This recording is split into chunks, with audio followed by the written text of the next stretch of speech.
Hi friends, வள்ளியின் Velan சீரியலில் இன்றைக்கான episode ப்ரோமோவில் என்ன நடக்க போகுதுன்னா, வேலன் அவரோட அக்கா புருஷன்கிட்ட என்ன மாமா என்ன விஷயமா வந்திருக்கீங்கன்னு கேட்க, எப்பவும் போல தான் மாப்பிள்ள, நீங்கள் கொடுக்குறத கொடுத்தா நான் வாங்கிட்டு போயிடுவேன்னு சொல்கிறாரு. நானும் ரொம்ப நாளாகவே கொடுக்கணும்னு தான் நினைக்கிறேன்னு வேலன் அவருடைய கையை முறுக்கிறாரு. அதை அவங்க அப்பா கவனிச்சுட்டு, டே வேலா, ஐயா உன்னை தேடுவார், நீ கிளம்பிப்போன்னு சொல்லி அனுப்பி வைக்கிறாரு.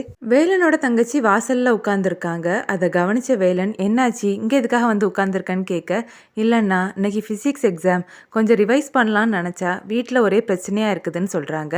நீ அதெல்லாம் கண்டுக்காத, உள்ளே போய் உட்காந்துருந்து படின்னு சொல்கிறாரு. வள்ளி வீட்டில் எல்லாரும் சாமி கும்பிட்டுட்டு நிற்கிறாங்க. அப்போ வேலன் அங்கே வர்றாரு. வேலன் சுற்றி பார்க்குறாரு. அப்புறமா வள்ளியோட சித்தியை பார்த்து, அம்மா மேடம் எங்க, மேடம்க்கு இன்னைக்கு பரீட்சை தானே, ஒரு வேளை மறந்து தூங்கிட்டாங்களான்னு கேட்டுட்டு இருக்கும்போதே வள்ளி மேலேருந்து வராங்க. ரத்னவேல் வேலன்கிட்ட, என்ன வேலா இன்னைக்கும் நமக்கு ப்ரெஸ் மீட் இருக்குதா, தினம் இதை பண்ணணுமான்னு கேட்க, வேற என்ன பண்ணுறதுங்க ஐயா, உங்களால் 2 பத்திரிகையாளர்கள் சந்தோஷமாக வாழ்ந்துட்டு போகட்டும்னு வேலன் சொல்ல, அதுவும் சரிதான்னு ரத்னவேல் சொல்கிறாரு.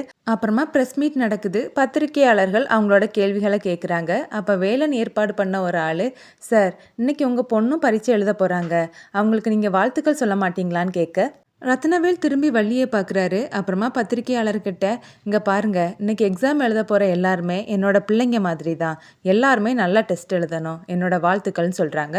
அதை கேட்டு வள்ளி சந்தோஷப்படுறாங்க. அடுத்ததாக வேதநாயகி அவங்க ஏற்பாடு பண்ண ஆளை பார்த்து கண்ணை காட்டுறாங்க.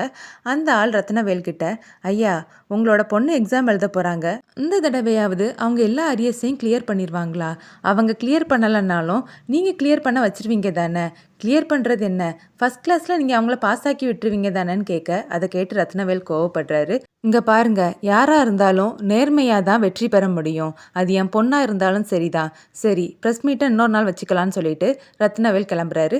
ரத்னவேல் நடந்து வரதை பார்த்ததும் வள்ளி அவங்களோட பெண்ணை தூக்கி போடுறாங்க. அது மூலமாக ரத்னவேல் கிட்ட இருந்து ஆசீர்வாதம் வாங்கிக்கலாம்னு நினைக்கிறாங்க. அதை கவனிச்ச வேலன் கற்பனையிலேயே என்ன நடக்கும்னு யோசிக்காரு. ஐயா வேற கோவமாக இருக்காரு.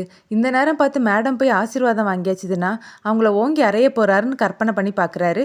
அதை எப்படியாவது தடுக்கணும்னு சொல்லி வள்ளி அந்த பெண்ணை எடுக்க போகும்போது, மேடம் நீங்கள் இருங்க நான் எடுக்கிறேன்னு சொல்லிட்டு வேலன் எடுத்து கொடுக்குறாரு. ரத்னவேல் வேலன் கிட்ட, இங்கே பாரு வேலா, அவள் பரீட்சை எழுத போகிறதுக்கு ஏற்பாடு பண்ணிட்டியான்னு கேட்க, ஆமாங்கய்யா கார் ஏற்பாடு பண்ணிட்டேன், நானே கூட்டிகிட்டு போயிட்டு வந்துடுறேன்னு சொல்கிறாரு. சரி வேலான்னு ரத்னவேலும் சொல்கிறாங்க. அப்புறமா வேலன் வள்ளிக்கிட்ட வந்து பேசும்போது, என்கிட்ட பேசாத, என் அப்பா கிட்ட நான் ஆசீர்வாதம் வாங்கணும்னு நினச்சேன், ஆனால் நீ கெடுத்து விட்டுட்டேலேன்னு கோவப்படுறாங்க. இல்லை மேடம், உங்கள் அப்பா எவ்வளோ கோவமாக இருந்தார், இந்த நேரம் பார்த்து நீங்கள் ஆசீர்வாதம் வாங்கியாச்சுதுன்னா அதுக்கப்புறம் உங்கள் அப்பா உங்ககிட்ட தான் கோவப்படுவார், பரீட்சைக்கு போகும்போது நீங்கள் டென்ஷனாக போகக்கூடாதுன்னு சொல்லி தான் நான் அந்த மாதிரி பண்ணேன்னு சொல்கிறாரு. நீங்கள் கொஞ்சம் வெயிட் பண்ணுங்கள் மேடம், நான் இப்போ வந்துடுறேன்னு சொல்லிட்டு வேலன் அந்த பத்திரிகையாளரை போய் பார்க்குறாரு. அப்புறமா அவரை போட்டு அடின்னு அடிக்கிறாரு. ஏன் சார் என்ன அடிக்கிறீங்கன்னு கேட்க, உனக்கு எவ்வளோ தைரியம் இருந்தால் எவனோ கொடுக்குற 5-10 காசுக்கு ஆசைப்பட்டு என் ஐயாவையே கேள்வி கேட்ப, இனி இப்படி கேட்பேன்னு சொல்லி அடின்னு அடிக்கிறாரு. இல்லை சார், நான் இனிமேல் இப்படி பண்ண மாட்டேன்னு அந்த ஆள் சொல்ல மறுபடியும் அறையிறாரு. இது எதுக்காக சார்னு கேட்க, இது என் மேடத்தை பற்றி தப்பாக பேசினதுக்கு, அதுக்காகத்தான் சொல்லிட்டு போகிறாரு. ரத்னவேல் வேலனை கூப்பிட்டு அவரோட கர்ச்சீஃபை கொடுக்குறாரு. இந்த கையை தொடச்சிக்கோன்னு சொல்ல வேலனும் வாங்கி கையை தொடச்சிக்கிறாங்க. அடிதடியெல்லாம் எல்லாத்துக்கும் சாதகமாக இருக்காது வேலான்னு சொல்ல, எனக்கும் நல்லாவே தெரியுங்க ஐயா, ஆனால் என்ன பண்ணுறதுக்கு, சில நேரங்களில் நம்மளையும் தாண்டி இது நடக்க தான் செய்யுதுன்னு சொல்கிறாரு. சரி அவளை நீ பரீட்சைக்கு கூட்டிகிட்டு போன்னு ரத்னவேல் வேலுவை அனுப்பி வைக்கிறாங்க. அப்புறமா அவரோட மனசில், எனக்கு ஒன்றுனா இவனால் தாங்கவே முடியாதுன்னு நினைக்கிறாரு. வேலனும் வள்ளியை காரில் கூட்டிகிட்டு காலேஜுக்கு போகிறாங்க. வேதநாயகி ரத்னவேல் கிட்ட, இதெல்லாம் சரியில்லை ரத்னம், இப்போ எதுக்காக வள்ளியை நீ வேலன் கூட அனுப்பி வைக்கிற, 2 பேருக்குமே இது 2 கட்டம் வயசு, அதனால இப்படியெல்லாம் அனுப்பி வைக்க வேண்டாம்னு சொல்கிறாங்க. இங்கே பாருக்கா, நெருப்பில் கூட களங்கம் இருக்கும், ஆனால் இதில் இருக்காது, அது எனக்கு நல்லாவே தெரியும் ரத்னவேல் சொல்ல, சரிதான்ப்பா நம்ம பொண்ணு நல்லவ தான், ஆனால் வயசு அப்படி இல்லையேன்னு வேதநாயகி சொல்ல, இங்கே பாருக்கா, அவளை பற்றி எனக்கு தெரியாது, ஆனால் என் வேலனை பற்றி எனக்கு நல்லாவே தெரியும்னு சொல்லிட்டு போகிறாரு. அதை கேட்டு வேதநாயகி ஷாக் ஆகுறாங்க. வள்ளியும் எக்ஸாம் எழுத போகிறாங்க. எக்ஸாம் எழுத போகும்போதே வேலன்கிட்ட சண்டை போட்டுகிட்டே போகிறாங்க. என் அப்பா கிட்ட பிளெஸ்ஸிங்ஸ் வாங்கியிருப்பேன், இன்னைக்கு மட்டும் நான் டெஸ்ட்டு ஒழுங்காக எழுதலைன்னா அதுக்கு நீ தான் காரணம்னு சொல்கிறாங்க. வேலனுக்கு வள்ளி எக்ஸாமுக்கு மாற்றி படிச்சிருக்காங்கங்கிறது நல்லாவே தெரியுது. ஃபிசிக்ஸ் எக்ஸாமுக்கு பதிலாக அவங்க கெமிஸ்ட்ரி படிச்சுட்டு வந்திருக்காங்க.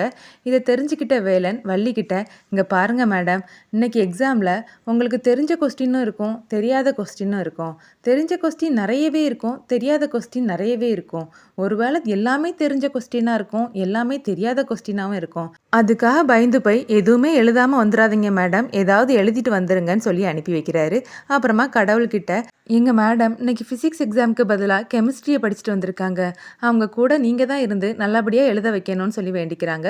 வேலனோட தங்கச்சியும் வள்ளியும் ஒரே கிளாஸில் தான் படிக்கிறாங்க. அப்புறமா எல்லாரும் எக்ஸாம் ஹாலுக்கு போகிறாங்க. கொஸ்டின் பேப்பரை சார் கொடுத்ததும் அதை பார்த்து வள்ளி சிரிக்கிறாங்க. என்னங்க சார் இது, நாளைக்கு தர வேண்டிய கொஸ்டின் பேப்பரை இன்னைக்கே தந்துட்டீங்க, இன்னைக்கு கெமிஸ்ட்ரி எக்ஸாம், அந்த கொஸ்டின் பேப்பரை கொடுங்கன்னு கேட்கும்போது கிளாஸில் இருக்கக்கூடிய எல்லாருமே சிரிக்கிறாங்க. ப்ரொஃபஸரும் சிரிக்கிறாரு. 5 மாசமா பரீட்சைக்கு ப்ரிப்பேர் பண்ணியிருக்கியே, கொஞ்சமாவது டைம் டேபிளை பார்த்தியான்னு கேட்குறாரு. அப்புறமா வள்ளிக்கிட்ட, இத்தனை நாளும் நீ படிக்காம தான் ஃபெயில் ஆன, இப்போ என்ன பரீட்சைன்னு தெரியாமலே ஃபெயில் ஆக போகிறேன்னு சொல்லிட்டு போகிறாரு.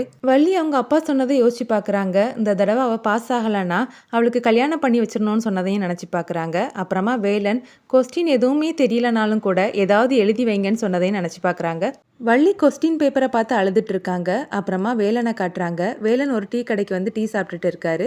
அந்த நேரம் வேதனாகி அவங்களுக்கு கால் பண்ணி, இங்கே பாரு வேலா, பரீட்சை முடிஞ்சதும் அவளை நேராக வீட்டுக்கு கூட்டிகிட்டு வந்துரு, குச்சி மிட்டாய் வாங்கி கொடுக்க போனேன், குருவி ரொட்டி வாங்கி கொடுக்க போனேன்லாம் காரணம் சொல்லாத, சரியான்னு கேட்குறாங்க. ஏதாவது பிரச்சனையாமா மேடம் கேட்டால் நான் என்ன சொல்கிறதுக்குன்னு வேலன் கேட்க, அவளை பொண்ணு பார்க்க வந்திருக்காங்கன்னு சொல்லுன்னு வேதனாகி சொல்லும்போது இந்த எபிசோட் முடியுது.